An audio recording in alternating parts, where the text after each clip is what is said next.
bagai pada gersang menanti datangnya hujan. Begitupun jiwaku, Tuhan. Hanya Engkau pribadi yang mengenal hatiku. Tiada yang tersembunyi bagimu. Seluruh isi hatiku Kau tahu. Dan bawaku untuk lebih dekat lagi padamu.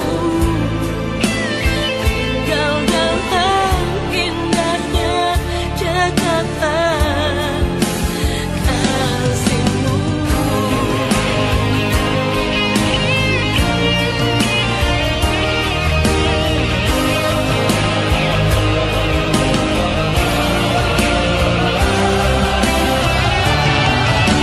Hanya Engkau pribadi yang mengenal hatiku. Tiada yang tersembunyi bagimu. Seluruh isi hatiku Kau tahu. Dan bawaku untuk lebih dekat lagi padamu. Tinggal dalam indahnya cekatan kasih-Mu.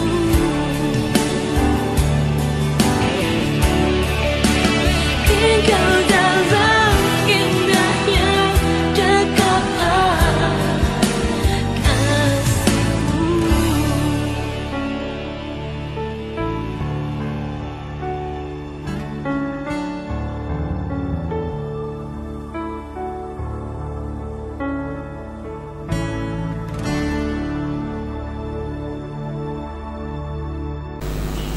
Shalom, puji Tuhan saudara. Saya bersyukur dalam 1 minggu kebelakang saudara dipelihara Tuhan. Saudara sehat dan baik-baik saja. Semua itu hanya karena kemurahan Tuhan, amin. Mari bersyukur semuanya saudara. Tanpa anugerah campur tangan Tuhan, kita tidak bisa berbuat apa-apa.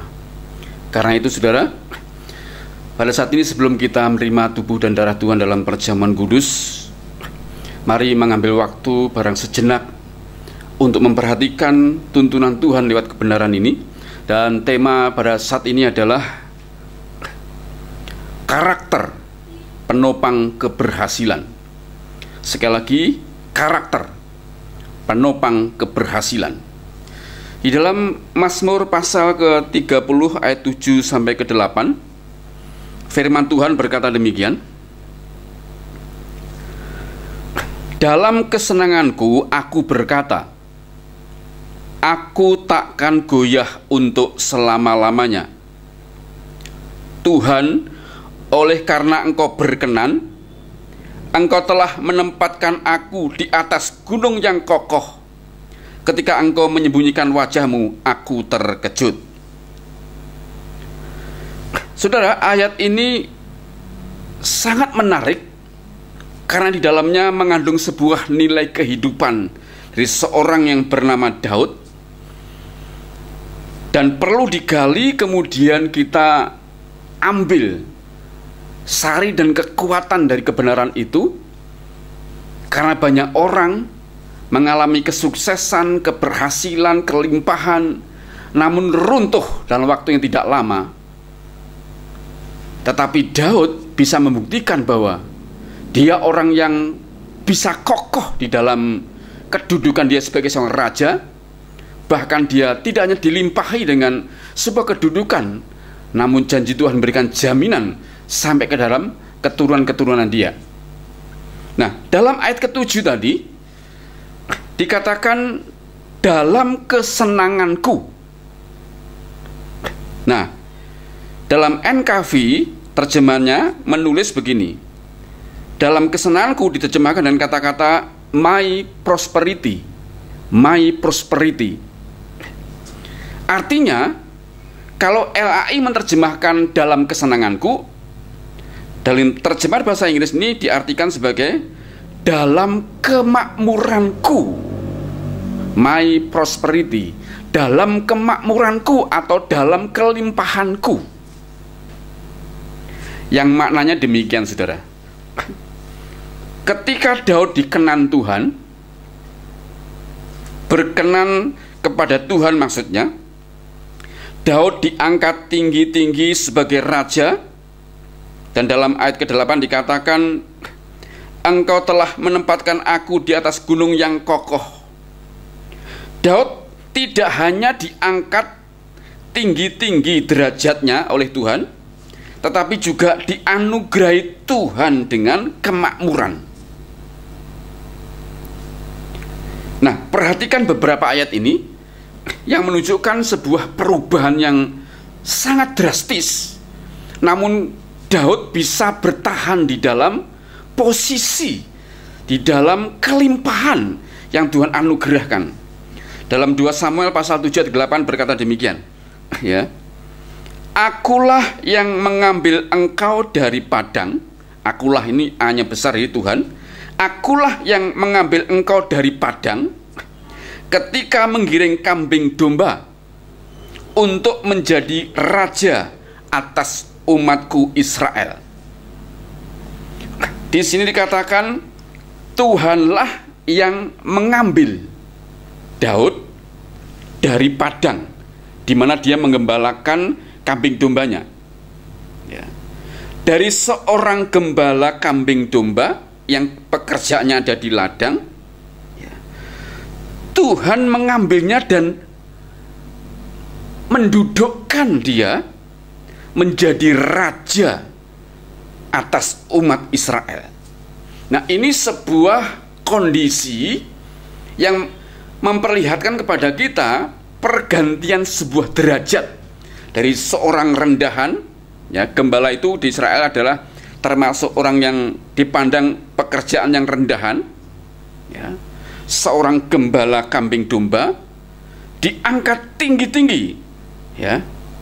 Bahkan di antara umat Israel dia menempati posisi yang tertinggi, yaitu sebagai raja. Nah, ini sebuah kondisi yang kontras, yang luar biasa. Lalu di dalam 2 Samuel pasal 7 ayat 16, firman Tuhan berkata demikian,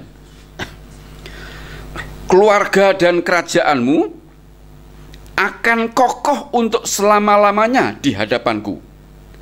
Tahtamu akan kokoh untuk selama-lamanya. Nah, ini janji Tuhan, saudara.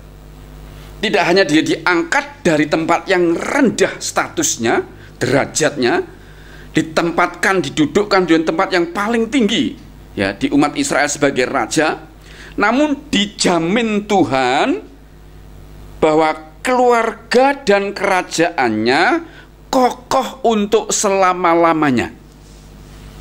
Nah, dari sinilah kita harus belajar, ya, mencari celah, mencari rahasianya apa, kenapa Daud bisa seperti itu, saudara.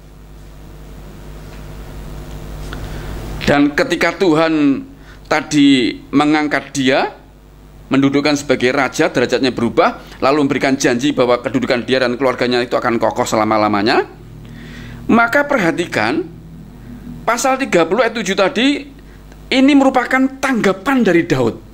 Setelah dia diangkat, setelah dia ditinggikan derajatnya, setelah dijanji untuk kokoh, ya, tahta dan keluarganya. Nah, tanggapan Daud dalam Mazmur 30 ayat 7 tadi berkata demikian, dalam kemakmuranku, dalam kelimpahanku, ya, aku takkan goyah untuk selama-lamanya. Ini bukan kata-kata yang biasa, saudara. Ya.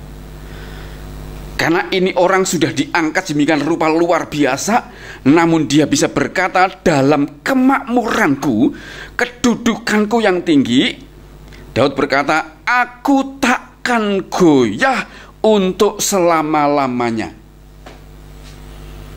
Ini menyiratkan sebuah arti bahwa Daud bisa bertahan dengan kuat, dengan dahsyat. Kenapa, saudara? Karena banyak orang ketika ada dalam posisi yang tinggi, dalam kelimpahan dan kemakmuran, tidak banyak yang mampu bertahan. Bisa menjadi congkak, bisa menjadi arogan, bisa menjadi angkuh, bisa semena-mena, bisa menjadi tangan yang besi, dan sehingga dalam waktu yang tidak lama dia runtuh karena keangkuhan, kecongkaan, kesombongannya. Namun Daud berkata, aku takkan goyah untuk selama-lamanya dalam kemakmuranku, dalam kedudukanku. Nah, kita harus belajar, saudara. Karena itu pertanyaannya, apa yang membuat Daud dapat kokoh di derajatnya dan kemakmurannya? Apa rahasianya? Ya. Nah, pertanyaan ini dilatari oleh karena fakta dua hal. Ya. Yang pertama, ada orang yang dalam waktu singkat itu bisa berhasil, bisa makmur, bisa sukses, namun juga dalam waktu yang singkat runtuh. Fakta yang kedua, ada orang yang membangun hidupnya dari bawah, ya, penuh air mata, penderitaan, kesulitan. Ketika dia berhasil dan makmur, tetapi juga runtuh dalam waktu yang singkat. Nah, dari kedua fakta di atas, keberhasilan, kesuksesan, kelimpahan terbukti tanpa ditopang oleh karakter yang baik dan benar, suatu hari akan runtuh, ya, baik cepat ataupun lambat akan runtuh. Nah, yang menarik dari kehidupan Daud atas pertanyaan apa yang membuat Daud itu dapat kokoh di derajat dan kemakmurannya adalah dua hal, ya. Kokohnya Daud itu ditentukan oleh dua hal. Yang pertama, karunia yang ada pada Daud. Yang kedua, karakter yang ada pada Daud. Karunia dan karakter. Nah, apa itu karunia, saudara? Karunia adalah, ya, karunia itu dapat membuat seseorang mengalami percepatan karir. Dia akan saya simbolkan, saudara. Ya, karunia itu dapat membuat seseorang mengalami percepatan karir, jabatan, status sosial, dan juga kemakmuran. Nah, kokoh tidaknya karir, jabatan, status sosial, dan kemakmuran itu ditentukan oleh karakter, ya, yang baik sebagai penopang atau sebagai pengokohnya. Nah, karena itu karunia itu sebenarnya apa? Karunia itu adalah pemberian Tuhan sejak lahir, saudara. Ya. Jadi karunia itu secara sederhana adalah pemberian Tuhan sejak lahir, tidak dihasilkan manusia lewat usahanya. Jadi dia tidak berusaha. Satu-satunya tanggung jawab manusia setelah menerima karunia itu adalah dia harus mengembangkan dan memakai karunia itu. Seperti dalam 2 Timotius pasal 1 ayat 6 sampai ke 7. Nah, berbicara karunia tidak boleh dibatasi oleh pengertian rohani saja. Misalnya karunia bernubuat, karunia marifat, karunia mengusir setan, berbahasa roh, dan karunia rohani lainnya. Seringkali kita dibatasi oleh arti seperti ini, saudara. Kalau orang bicara karunia, maka langsung pikirannya tertuju kepada ngusir setan, bernubuat, kemudian karunia marifat, karunia mujizat dan sebagainya. Ya, tidak. Ya. Tetapi yang dimaksud karunia itu juga meliputi segala potensi yang sudah Tuhan taruh, ya, sejak kita ada dalam kandungan. Tuhan sudah taruh, saudara. Misalnya, ya, jadi di luar pengertian rohani tadi yang bernubuat, bermarifat, karunia kesembuhan, karunia macam-macam itu, ya, ternyata karunia juga meliputi semua potensi, segala potensi yang ada pada kita sejak dalam kandungan. Misalnya, ya, karunia atau kemampuan untuk memimpin, berkomunikasi, berdagang, bertani, karunia seni, karunia teknik, dan lain-lain. Nah, karunia-karunia ini adalah alat atau jalan menuju keberhasilan, ya. Jadi karunia ini merupakan alat menuju kepada keberhasilan, di mana di dalamnya ada berkat-berkat Tuhan, ya, itu karunia. Nah, sedangkan karakter adalah sifat dasar bawaan sejak lahir. Jadi kalau karunia itu diberi modal Tuhan langsung sejak lahir, ya, namun bisa diasah, dilatih, dikembangkan, ya, dikembangkan bisa. Itu merupakan alat untuk menuju kepada keberhasilan. Kalau karakter beda, saudara. Karakter adalah sifat dasar bawaan sejak lahir dan dipengaruhi oleh sifat turunan dari orang tuanya, ya. Dipengaruhi oleh lingkungan dan pergaulannya, dipengaruhi oleh budayanya, dipengaruhi oleh pendidikannya, dan juga dipengaruhi oleh kerohaniannya. Mungkin saudara mengingat satu kisah, ya, apakah itu sebuah legenda atau fakta atau kisah nyata? Tapi ada satu kisah, seorang anak itu dibesarkan oleh seekor serigala, ya. Karena dibesarkan oleh seekor serigala, maka karakternya mengikuti perilaku serigala. Dia tidak berbicara tetapi menggonggong seperti serigala. Dia tidak berjalan normalnya seperti seorang manusia, tapi dia merangkak dan melompat-lompat berlari seperti seekor serigala, ya. Termasuk jenis makanannya. Nah, hal-hal itu dipengaruhi oleh siapa yang membesarkannya, ya. Nah, dari sinilah kita tahu bahwa karakter itu sangat dipengaruhi oleh karakter turunan dari orang tuanya, lingkungannya, budayanya, ya, pendidikannya, juga kerohaniannya.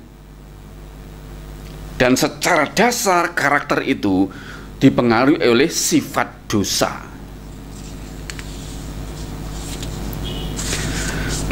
Karakter tidak bisa diubah secara instan, tetapi berubah jika seseorang mau berubah melalui kerelaan diri untuk mau berubah. Ada niat, saudara. Juga kerelaan diri mau diproses lewat problem, ya. Jadi kalau orang diproses lewat problem itu sebenarnya sedang dihaluskan, dirubah, ya, perilaku atau karakternya. Atau juga ada hubungan yang intim dengan pribadi Tuhan dan firman-Nya, ya. Kerelaan diri untuk berubah, kerelaan diri untuk diproses, dan hubungan pribadi dengan Tuhan dan firman-Nya. Nah, unsur-unsur ini akan mengubah karakter yang dipengaruhi dosa itu jahat, buruk, tidak baik, dirubah menjadi karakter yang baik, karakter yang benar, sesuai dengan standarnya kebenaran firman Tuhan. Dan karakter seperti inilah yang berfungsi menopang karunia. Kalau orang itu berhasil, maka karakter yang benar dan baik ini menjadi pengokohnya, menjadi penopangnya, sehingga keberhasilan, kemakmuran itu bisa bertahan lama, tidak ambruk runtuh dalam waktu beberapa saat saja. Nah, pada dasarnya, saudara, setiap orang memerlukan proses peremukan, ya, untuk menghasilkan karakter yang baik. Jika karakter buruk, maka keberhasilan setinggi apapun tidak akan bertahan lama. Karena di sini karakter berfungsi sebagai penopang atau pengokoh, ya. Karena itu saya akan berikan contoh-contoh agar saudara memahami hal ini. Yang pertama, contoh tokoh Alkitab yang gagal. Artinya dia berhasil makmur, dia berhasil mencapai jenjang tinggi, tetapi itu runtuh karena tidak ditopang dengan karakter yang baik. Contoh yang pertama adalah Saul, saudara, ya. Perhatikan baik-baik saudara. Saul atau Raja Saul itu punya karunia yang begitu luar biasa. Jika dia dibandingkan dengan bangsa Israel, dia termasuk orang yang paling tinggi. Ya. Dikatakan dia orang yang tinggi, yang gagah, yang rupawan, ya, artinya tampan. Juga dia punya kemampuan jago berperang, dan juga dia diurapi Tuhan, ya, fisiknya, ya, dan juga kemampuannya, juga urapan dari Tuhan. Itu namanya karunia. Saul memiliki itu semuanya, ya. Namun perhatikan, karena karakter dasarnya itu tidak baik, dia orang yang iri hati, dia orang yang dengki, dia orang yang pendendam, dia orang yang licik, orang yang tidak taat pada aturan firman Tuhan. Bahkan yang paling parah, ia sudah berani mengambil tugas seorang imam, ya, untuk mempersembahkan korban-korban, sehingga Tuhan membuat tahtanya diizinkan diambil oleh orang lain. Kalau kita membaca ke 1 Samuel pasal 13 ayat 1 sampai 14, ya, betapa sayangnya karunia yang sehebat itu, ya, posturnya tinggi besar, lebih tinggi dibanding seluruh bangsa Israel, punya karunia kemampuan untuk berperang sehingga jagoan dan seringkali menang, ya, dan diurapi Tuhan. Sesungguhnya ini orang yang luar biasa, saudara. Namun dia runtuh karena tidak ditopang oleh karakter yang baik. Dia orang yang karakternya adalah iri hati, dengki, pendendam, licik, tidak taat, ya, bahkan pemberontak terhadap ke firman Tuhan. Dia mengambil tugas seorang imam, maka kemakmurannya, keberhasilannya, kedudukan sebagai raja itu tidak bertahan lama dan diizinkan untuk diganti orang lain. Yang kedua, contoh yang gagal adalah Simson, saudara, ya. Sama seperti Saul, Simson ini adalah pribadi yang kuat, tubuhnya perkasa, bahkan dengan tangan kosong dia bisa merobek mulut singa, ya, dia bisa mengalahkan banyak orang. Bahkan dengan satu, ya, potongan tulang binatang saja dia bisa membunuh 1000 orang Filistin. Itu sebuah karunia yang luar biasa. Dan rahasia karunia adalah di rambutnya yang panjang, karena dia salah seorang naksir Allah yang tidak boleh dipotong rambutnya sejak kecil, saudara. Nah, karunia begitu luar biasa ini tidak bertahan lama, ya. Padahal dia diangkat sebagai seorang hakim Israel, seorang pemimpin, seorang hakim dengan karunia yang menonjol, dengan kekuatan yang sangat perkasa. Semua orang Filistin takut dengan dia, musuh-musuh gemetar kalau mendengar nama dia. Tapi itu runtuh tidak dalam waktu yang lama. Kenapa, saudara? Tidak ditopang oleh karakter yang baik. Mungkin secara umum saudara perlu contoh.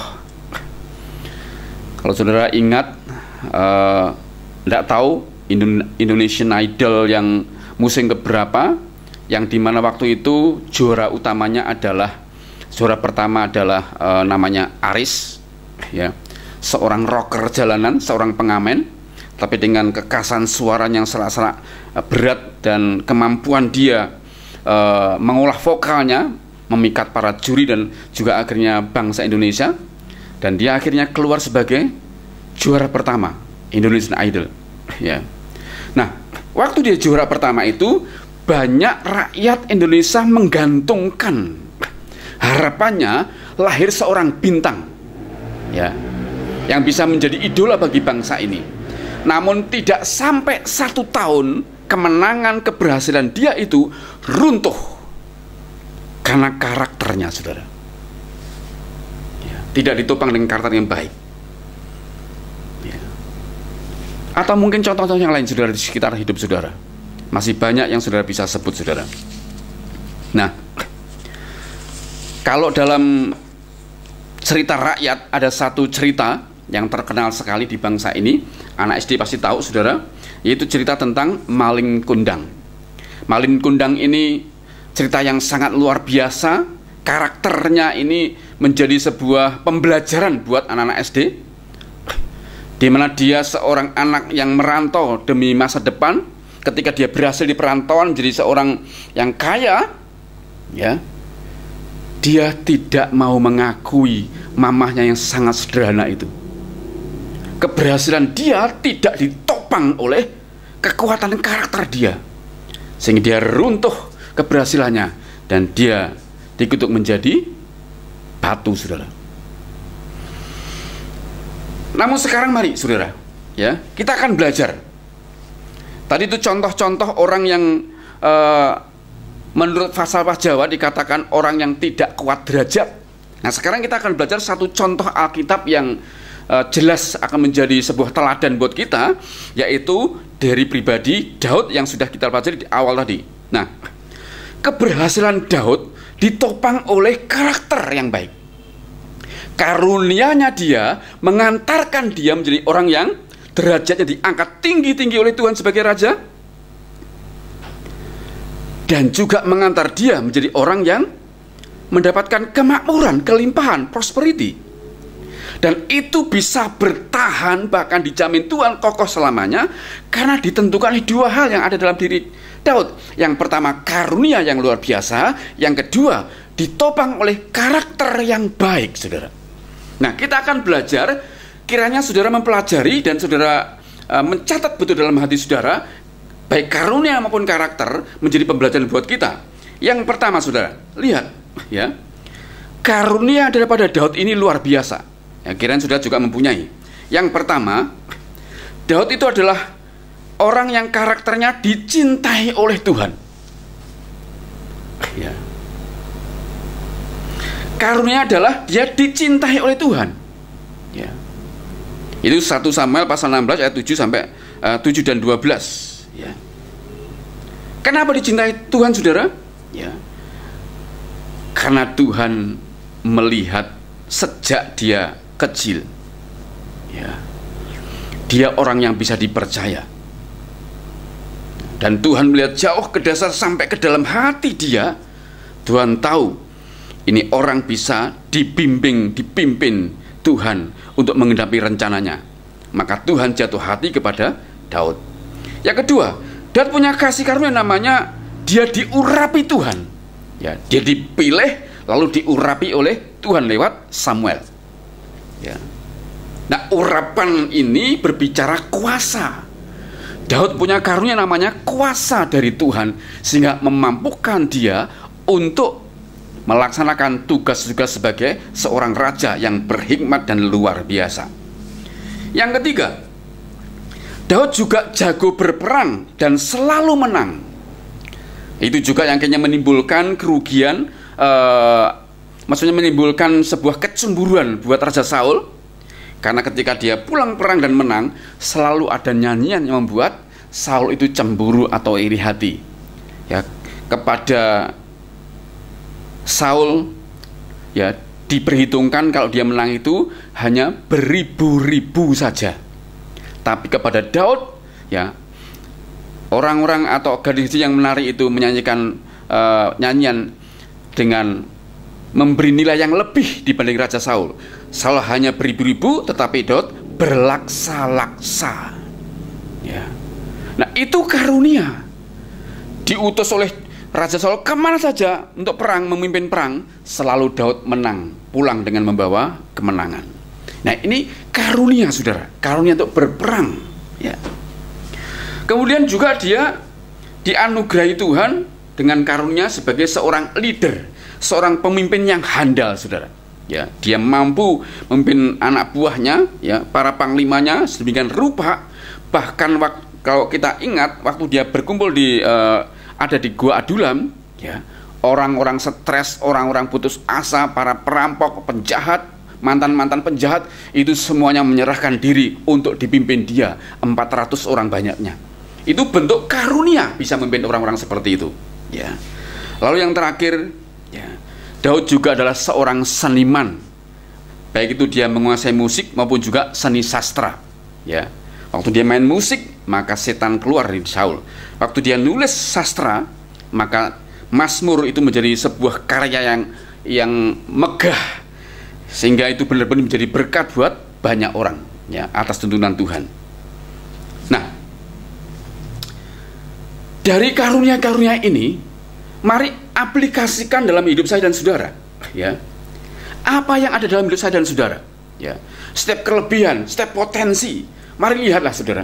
Apakah saudara mengembangkan, apakah saudara memakainya dan membuat itu saudara menjadi orang yang mengalami peningkatan karir, percepatan karir, ya, peningkatan jabatan, atau hal-hal buat dia membuat saudara menjadi makin diberkati Tuhan. Coba saudara, coba semuanya mari kita berkaca saudara. Apakah karunia yang ada pada kita ini sudah digunakan dengan maksimal, ya, dan itu menghantar kita kepada sebuah kedudukan yang makin tinggi, berkat yang makin luar biasa, ya, atau kepercayaan tanggung jawab yang makin luar biasa. Itu namanya karunia, ya. Kita semua masing-masing punya dan masing-masing berbeda. Yang terpenting saudara, kita bersyukur, kita maksimalkan masing-masing karunia kita untuk kemuliaan Tuhan.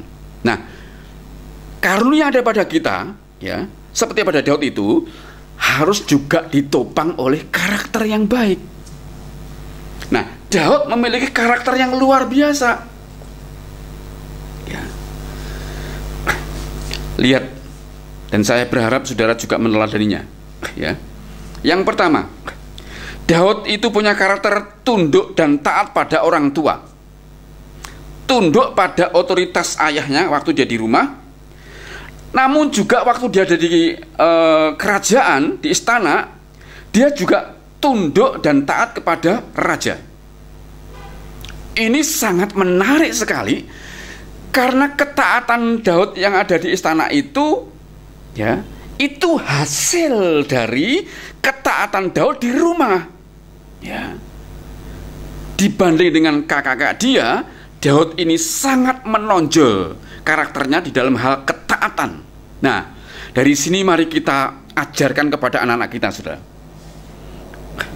Karena masa depan anak-anak kita itu ditentukan oleh selama dia ada di dalam rumah. Nah, di rumah itu bergantung kepada didikan kita sebagai orang tua.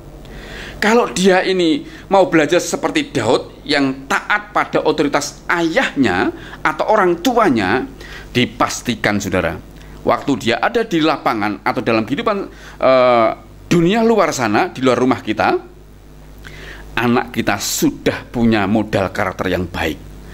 Taat di rumah kepada orang tua, itu menjadi modal dia akan taat pada rule, aturan yang ada di luar sana, dimanapun dia berada.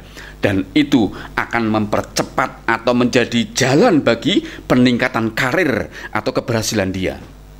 Yang pertama saudara, Daud adalah orang yang punya karakter tunduk dan taat pada orang tua, sehingga itu menjadi modal kalau dia keluar rumah. Terbukti di istana, dia pribadi yang sangat dicintai oleh Raja Saul karena ketaatan dan kerendahan hatinya. Itu dalam 1 Samuel pasal 16 ayat 20-21, 1 Samuel pasal 17 ayat 12-15, dan 1 Samuel 17 ayat 17-20. Begitu banyak firman di situ menggambarkan betapa Daud memiliki karakter yang tunduk dan taat pada otoritas. Yang kedua, Daud punya karakter namanya tidak pendendam, ya, dalam kurung hati yang mengasihi. Terbukti dalam 1 Samuel pasal 24 ayat 1-23 atau 1 Samuel pasal 26 ayat 1-25, ya. Dari kisah-kisah itu, di mana sebelumnya Daud itu dengan prestasi dia menimbulkan iri hati dan kecemburuan terhadap Raja Saul. Raja Saul akhirnya memutuskan untuk menyingkirkan Raja Daud dari istana, dari pasukannya, kan dia merasa terancam dengan kepopuleran Raja Daud, ya. Dia merasa terancam kedudukannya, maka dia mau membunuh Daud dan mengejar kemanapun Daud berada, dikejar untuk dibunuh agar tidak ada orang yang menggeser kedudukannya. Namun perhatikan, beberapa kali Daud punya kesempatan, ya, untuk membunuh Saul yang telah mengejar-ngejarnya untuk membunuh dia. Saul ada di bawah kakinya, tinggal sekali tancap dengan pedang, dia pasti mati. Bahkan bujangnya atau pembantunya Daud sudah berkata, ya, biar aku saja Tuhan yang akan menancapkan pedang ini atau memotong kepalanya. Selalu Daud berkata kepada rekan seperjuangannya, jangan. Ya, biarlah menjadi hakim antara aku dan dia adalah Tuhan. Artinya dia orang yang tidak pendendam, hatinya masih dipenuhi dengan kasih.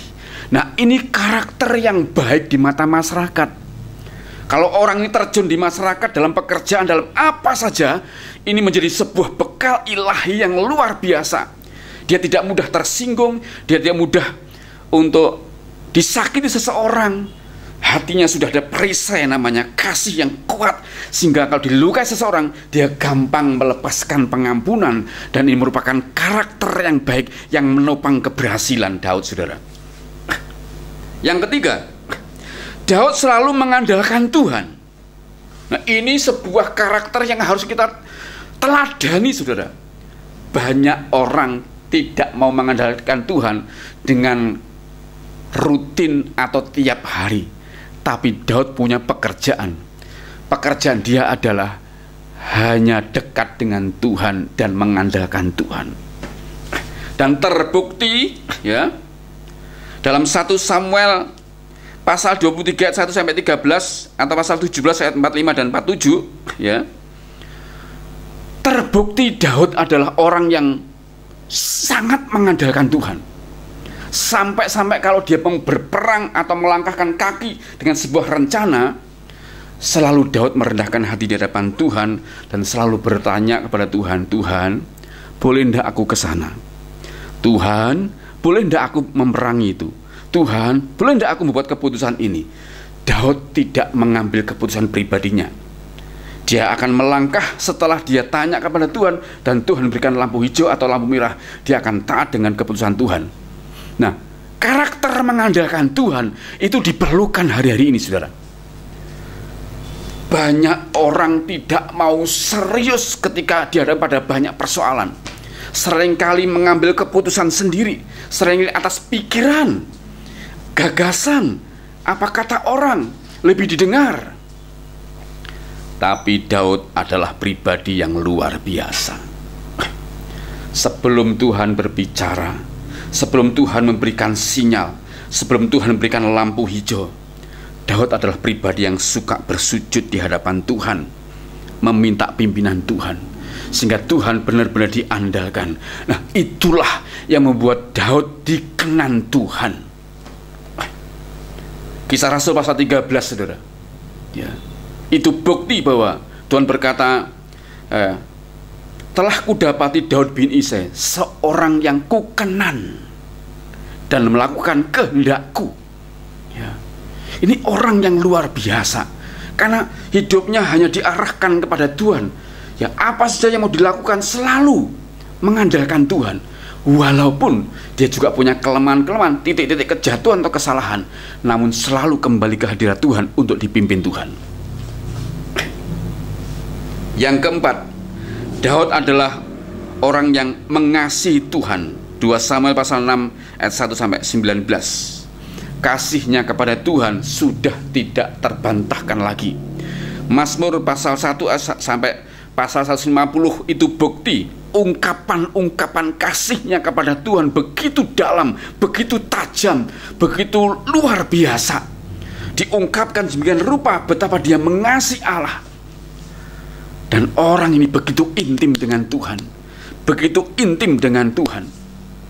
Dan keintiman itu tercermin dari mazmur-mazmur yang dia tulis. Kasihnya kepada Tuhan tidak terbantahkan lagi. Apakah saya dan saudara mengasihi Tuhan? Hanya saya dan saudara yang bisa menilai, saudara ya. Karena itu perhatikan baik-baik. Daud adalah pribadi perlu kita teladani, mengasihi Tuhan luar biasa. Yang kelima atau yang terakhir, Daud memiliki kerendahan hati ya. Daud adalah orang yang karakternya rendah hati. Terbukti ketika dia melakukan sebuah kesalahan lalu ditegur ya, Daud selalu menerima teguran dan selalu bertobat. Nah, justru sikap ini menjadi sangat krusial atau penting. Banyak orang kalau melakukan sebuah kesalahan ya, ditegur itu ngamuk, ditegur itu marah ya. malah membela diri, mencari alibi, mencari alasan, mencari banyak hal untuk membuat dia seolah-olah tidak bersalah. Ya. Tapi Daud berapa kali ditegur oleh Tuhan lewat hambanya Nabi Nathan. Ya. Selalu Daud berkata, ya aku bersalah kepada Tuhan. Ya. Dan selalu balik ke hadirat Tuhan, bertobat, menyatakan kesalahannya. Ya. Selalu dia ditegur bertobat, terima dan bertobat menyatakan kesalahannya. Bahkan dia memilih dalam kesalahannya waktu ditanya oleh utusan Tuhan, kamu mau dihukum di tangan manusia atau di tangan Tuhan? Daud berkata, lebih baik aku jatuh di tangan Tuhan. Kenapa saudara? Karena dia tahu, ya, Tuhan adalah pribadi yang suka kepada orang yang rendah hati. Kalau tegur itu sadar, kemudian mau bertobat dan memperbaiki diri. Itu sebuah bentuk kerendahan hati yang luar biasa. Nah saudara perhatikan 5 karakter menonjol dalam diri Daud ini. Ini menjadi sebuah penopang saudara, menjadi sebuah pengokoh keberhasilan yang dia dapatkan. Kedudukan sebagai seorang raja, ya, kemakmuran yang dia peroleh karena dia sebagai seorang raja dengan kekayaan yang begitu luar biasa, itu bisa bertahan. Bahkan Tuhan menjamin kekokohan di dalam perjalanannya, baik kedudukan maupun kemakmurannya dijamin Tuhan sampai turun-temurun. Itu tidak lain karena ditopang oleh sebuah karakter yang baik, karakter yang terasah, karakter yang hasil peremukan dari Tuhan, karakter yang ilahi, karakter yang sungguh-sungguh menjadi kekuatan khusus untuk bertahan di kemakmuran dan di keberhasilan. Nah, firman ini perlu disampaikan kepada saya dan saudara, karena kita melihat saudara, fakta di lapangan banyak orang setelah berhasil itu tidak menjadi pribadi yang lebih dekat dengan Tuhan, tapi menjadi pribadi yang congkak, yang angkuh, yang sombong, yang akhirnya mengubah hati. Kenapa saudara? Karena keberhasilan, kemakmuran, ya, kelimpahan itu dekat dengan namanya uang, dekat dengan namanya materi, tidak bisa dipisahkan. Dan kita tahu uang atau materi itu mampu mengubah hati seseorang. Yang semula rendah hati bisa menjadi sombong, yang semula dekat dengan Tuhan bisa menjadi jauh dengan Tuhan, yang semula itu mengasihi Tuhan bisa menjadi musuh Tuhan. Jadi kekuatan uang itu begitu luar biasa. Uang atau harta benda itu ya berasal dari kata mamonas. Ya, dari kata mamonas itu diperoleh sebuah akar arti bahwa di dalam ya harta benda, di dalam uang itu ada sebuah kekuatan yang di dalamnya, di baliknya kekuatan itu mampu mengubah hati seseorang. Ya. Makanya keberhasilan, kesuksesan itu cepat membuat orang lari jauh dari Tuhan, menjadi sombong, menjadi angkuh, menjadi orang yang bertangan besi, karena tidak ditopang oleh karakter yang baik saudara. Intinya saudara, besarnya keberhasilan, kesuksesan, kemakmuran dan kelimpahan harus ditopang oleh karakter yang baik. Perhatikan perkataan saya ini saudara. Karaktermu adalah nasibmu. Sekali lagi saudara, karaktermu, karakter saya adalah nasib saya, nasib saudara. Ya. Karaktermu adalah kapasitasmu. Karaktermu adalah kapasitasmu. Kalau engkau punya karakter yang baik, ketika engkau diangkat tinggi-tinggi, maka itulah kapasitasnya. Kalau karaktermu itu baik, ya, engkau diberi kemakmuran, ya, itulah kapasitasmu. Engkau memang layak mendapat kemakmuran, ya, dengan bisa menikmati kemakmuran itu. Jadi karaktermu adalah nasibmu, karaktermu adalah kapasitasmu. Nah, saudara, jika kita mau menikmati keberhasilan kelimpahan, mari pada saat ini kita serahkan diri kita kepada Tuhan Yesus Kristus, karena dialah ahlinya dalam mengubah karakter buruk kita. Karena itu izinkanlah dia memproses hidup kita sampai karakter Kristus itu terbentuk dalam diri kita. Memang peremukan yang diizinkan Tuhan itu tidak nyaman, namun peremukan yang diizinkan Tuhan dan dimana kita rela diremukkan Tuhan lewat masalah itu menghasilkan karakter ilahi, karakter Kristus, dan itulah yang menjadi modal untuk menguatkan, mengkokohkan, menopang setiap keberhasilan yang kita dapatkan, sehingga tidak mudah runtuh, tidak mudah roboh, tidak mudah hancur, tapi ditopang oleh karakter yang baik itu. Tuhan memberikan kekokohan, Tuhan memberikan penopangan, Tuhan memberikan keawetan, dan kita bisa menikmati keberhasilan itu dengan luar biasa. Roma 8 ayat 29 sampai 30. Tuhan bekerja sama dengan segala sesuatu untuk mendatangkan kebaikan bagi kita yang mengasihi Dia.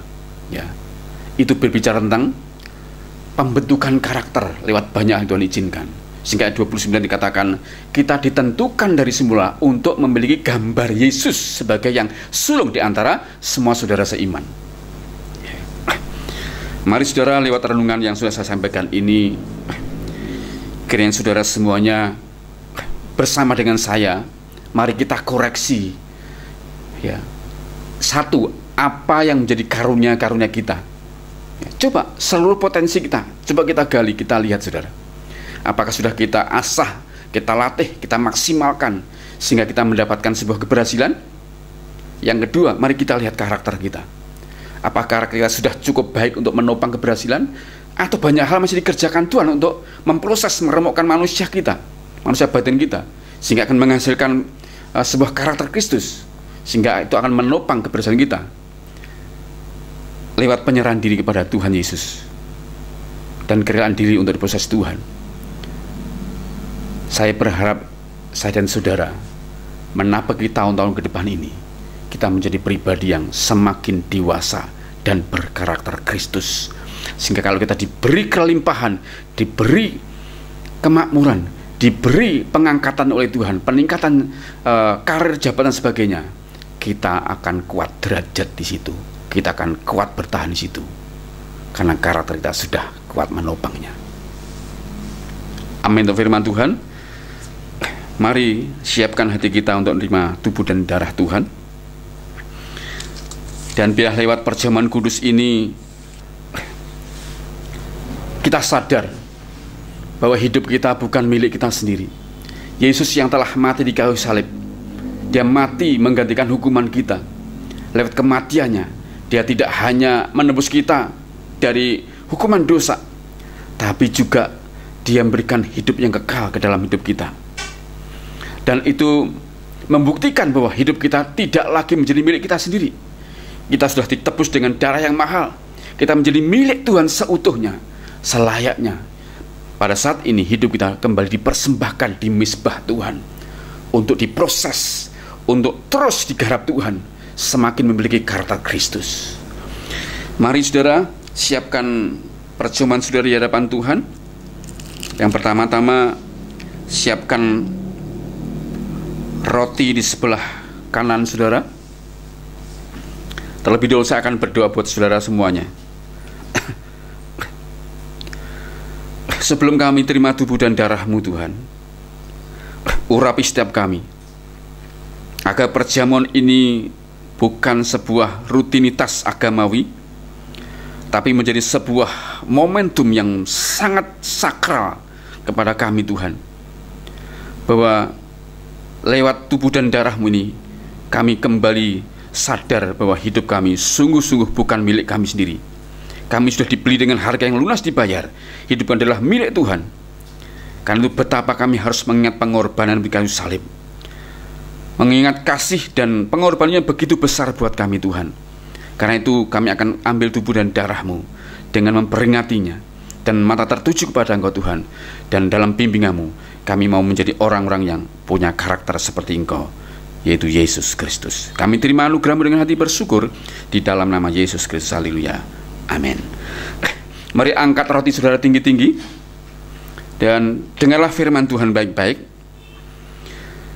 Sebab apa yang telah kuteruskan kepadamu telah aku terima dari Tuhan, yaitu bahwa Tuhan Yesus pada malam waktu yang diserahkan mengambil roti. Dan sesudah itu ia mengucap syukur atasnya. Ia memecah-mecahkannya dan berkata, inilah tubuhku yang diserahkan bagi kamu.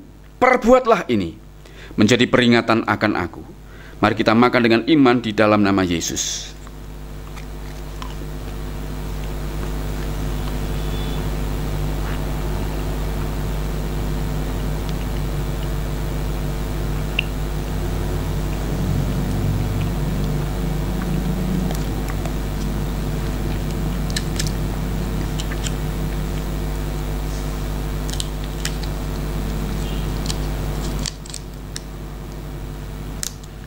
Mari angkat cawan sebelah kanan tinggi-tinggi dan dengarlah firman Tuhan. Demikian juga Yesus mengambil cawan sesudah makan lalu berkata, cawan ini adalah perjanjian baru yang dimeteraikan oleh darahku. Perbuatlah ini setiap kali kamu meminumnya menjadi peringatan akan aku. Mari kita minum sambil mata tertuju kepada Yesus di dalam nama Yesus.